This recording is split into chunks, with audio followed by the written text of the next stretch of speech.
Halo, Assalamualaikum warahmatullahi wabarakatuh. Kembali lagi di pertemuan 13, masih di bab 3 mengenai uji validitas dan reliabilitas instrumen. Kalau yang pertemuan 12 kita sudah membahas mengenai instrumen-instrumen. Nah, di sekarang kita akan membahas mengenai pengujian validitas dan reliabilitas instrumen.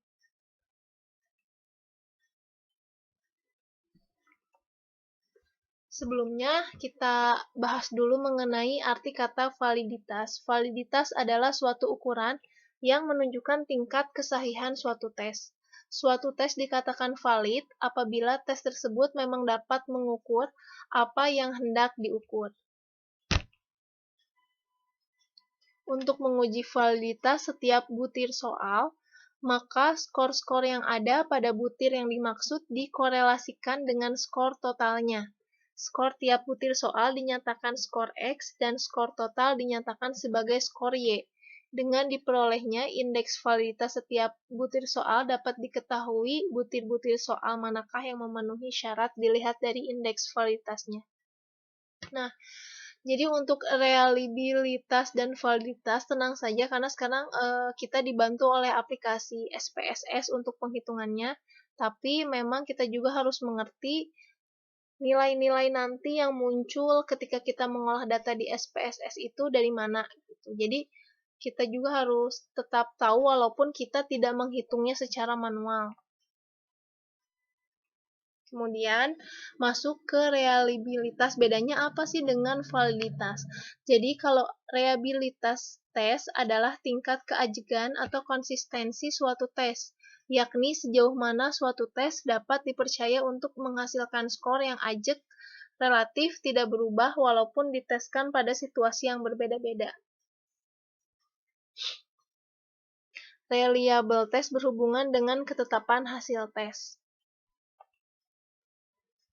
Nah, jadi untuk menguji validitas item, kita bisa menggunakan korelasi Pearson, di mana validitas item adalah kecermatan suatu item atau instrumen data dalam mengukur apa yang ingin diukur.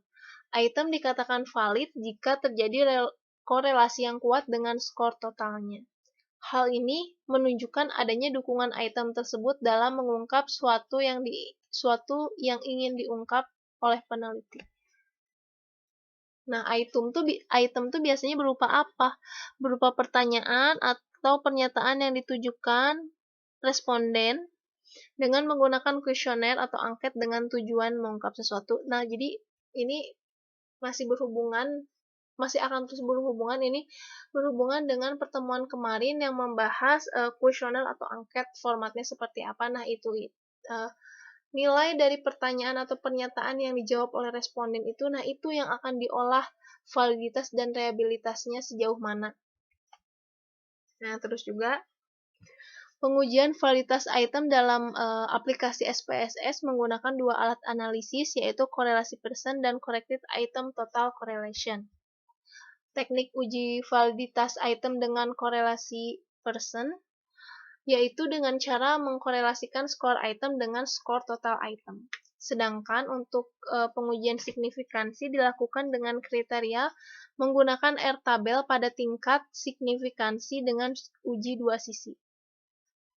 Jika nilai positif dan R hitung lebih besar dari R-tabel, maka item dapat dinyatakan valid. Jika R hitung lebih besar dari R-tabel, maka item dinyatakan tidak valid. Nah, ini kita akan masuk ke contoh jika diolah. Ada pemasukan data atau data entry. Jadi nilai-nilai hasilnya itu kita masukkan. Kalau misalnya ditampilkan seperti ini. Ini ditampilkan screenshotnya aja ya, biar kalian nanti mudah ketika sudah ada SPSS di laptop atau komputer masing-masing, kalian bisa langsung cara-caranya seperti apa. Ini kan sudah dimasukkan ya item-itemnya. Langkah-langkahnya, kliklah variable view. Nah, klik di sini. Pada SPSS Data Editor, pada kolom name baris pertama sampai kelima ketik item sampai item 5. Nah, ini bisa kalian nanti ikuti ya.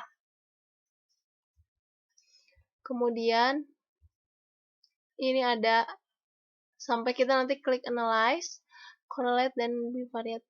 Mungkin awalnya kalian akan bingung kalau misalnya baru pertama menggunakan aplikasi SPSS, tapi kalau misalnya sudah terbiasa, nanti kalian akan jadi lebih kenal dengan menu-menu yang ada di aplikasi SPSS.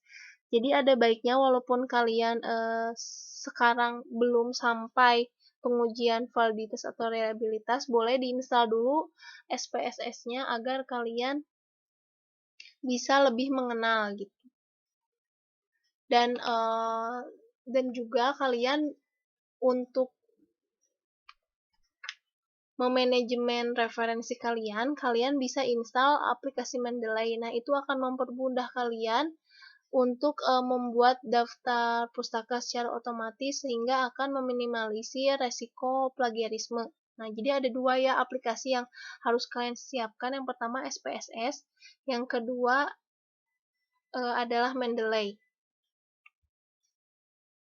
Kemudian ini cara validitas item dengan korelasi.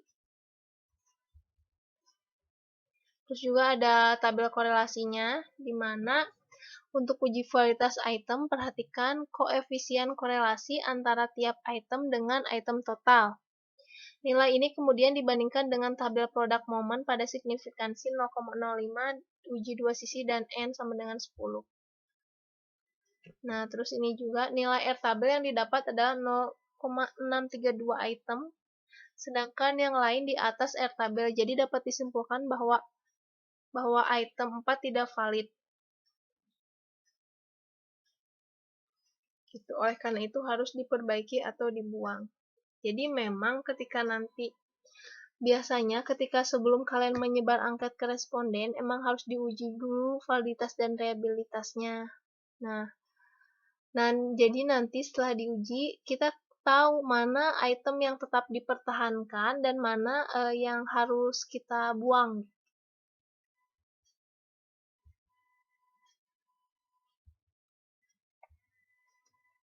Maaf, ini jadi back ke yang tadi.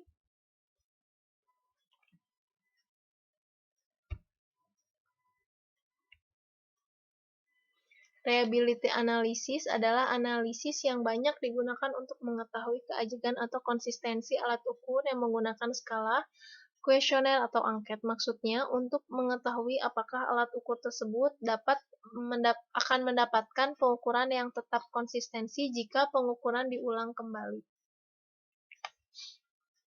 Selain itu, analisis ini juga berguna untuk mengukur validitas item butir pertanyaan dengan teknik Corrected Item Total Correlation.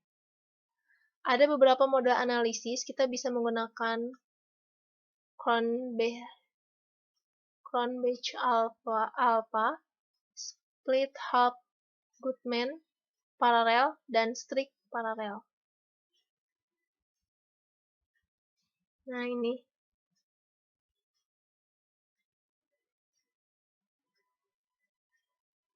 Kalau masih bingung, kalian bisa juga di YouTube banyak tutorialnya.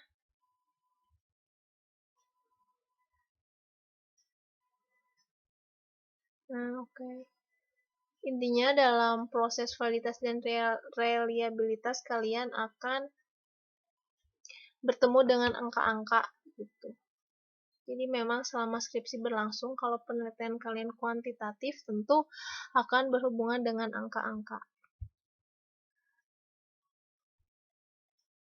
Nah, ini ada alasan-alasan rusaknya item-item, kurangnya validitas, kurangnya reliabilitas. Oke, baik, mungkin untuk pertemuan ke-13 ya, kalau tidak salah, dicukupkan sampai sekian. Terima kasih dan sampai jumpa di pertemuan selanjutnya ya, karena ini masih baru bab 4. Bab 3 maksudnya masih metode penelitian. Ya, terima kasih. Wassalamualaikum warahmatullahi wabarakatuh.